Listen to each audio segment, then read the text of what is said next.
What's up guys, welcome back to another video, and in this video I will show you how you can switch or change to a crypto investment account on the Trading212 app. So let's get started. Now first off, once you open up your Trading212 app, you will be on your home screen right here. So to change to a crypto account, or the way that you can start trading crypto, is you would just need to tap on the 212 Invest right in the upper left corner.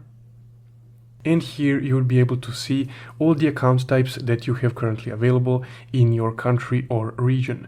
So right here I'm on the invest account. So to change it to crypto, I'll just tap on the crypto one.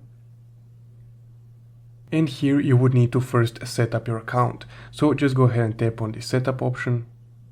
So you would just need to go through the crypto quiz. If you remember, you would need to do the same for the stock option account.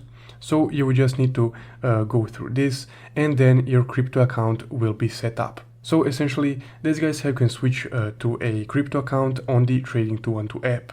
And here you can see all the cryptos that you currently have available. If you guys found this video helpful, don't forget to leave a like and subscribe. Thank you for watching.